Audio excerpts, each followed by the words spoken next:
The civil rights movement was important in this country for a host of reasons.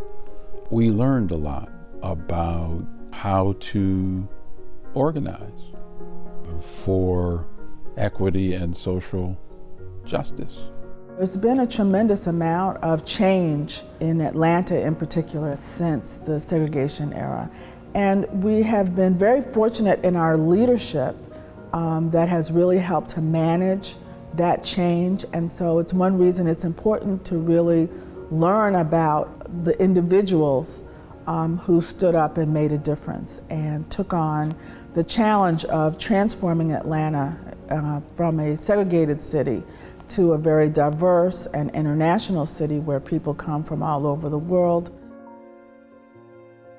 Quite a number of our country's civic and political leaders grew up during the civil rights movement, having learned so much about the ingredients of social movements and how do you organize people around important public and political causes. You can see the role that these political leaders played, like Maynard Jackson, very ambitious, from a politically and civic influential family, who was elected as president of the Board of Aldermen, or what's now the City Council, and then he went on to become the first African-American mayor of the city of Atlanta.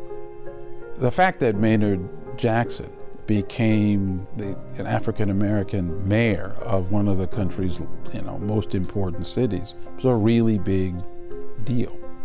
On many levels, he created a pathway for other people of color to seek political office around the country. He proved that a well-educated African American can run a complicated public enterprise, bring new business and economic activity to the metropolitan area. The work he did to create the new airport has made a lasting economic difference in the city proper and has probably made Atlanta not just an important city nationally, but internationally.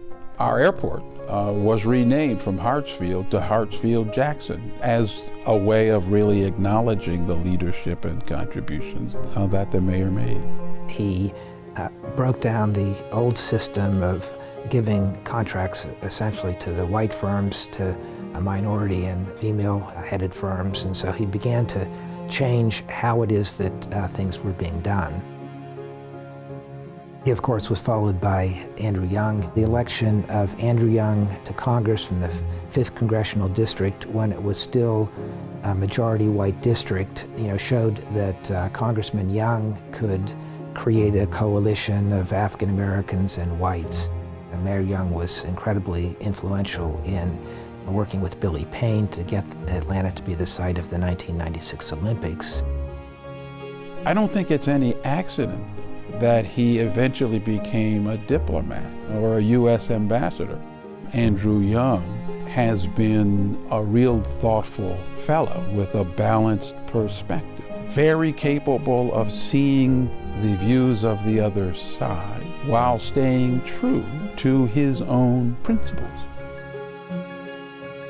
And then you had John Lewis, who was the head of SNCC, elected to Atlanta City Council, and then ran for the seat that had been held by Andrew Young, the 5th Congressional District.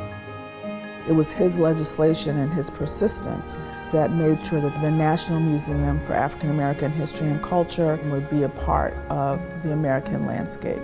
His leadership has been enormously important over a very long period of time. Some of the really important people in Atlanta that helped to create the change that our students benefit from now, I think of Benjamin Mays, who was schoolmaster to the Civil Rights Movement. He was the president of Morehouse College and was a tremendous inspiration to Martin Luther King and other leaders who came later. But because of the teaching of Benjamin Mays, he taught that you strive for excellence and that you don't accept segregation. I think of leaders like John Wesley Dobbs. He was very strategic. He talked about the book, the ballot, and the buck. And that as an African American community, we had to prepare ourselves through education, we had to develop businesses and economic power, and use the ballot to then expand and protect both of those opportunities. We've been very fortunate in Atlanta to have very significant African American leaders, and we've also had very important white leaders who have also stood for integration. In the city of Atlanta, William Hartsfield was mayor in the 1940s and 50s, and he received the overwhelming majority of the African American vote because he was willing to make accommodations to the African American community that included the hiring of the first black policeman. Hartsfield created a biracial coalition that was critical in Atlanta in the course of the 20th century. Ivan Allen, a former mayor of Atlanta, who testified in favor of the Civil Rights Act and who was very much committed to working with the African American leadership to move the city forward in terms of its race relations.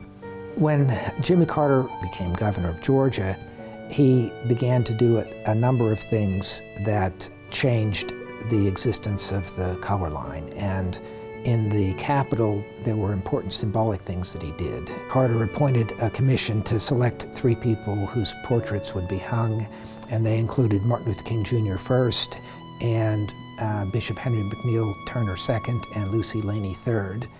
And so those were the things that then Governor Carter did to help advance the hundreds of smaller decisions that had to be made.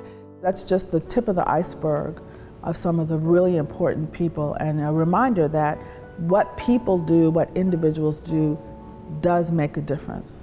It was a long struggle to end segregation and the customary requirements of the separation of the races.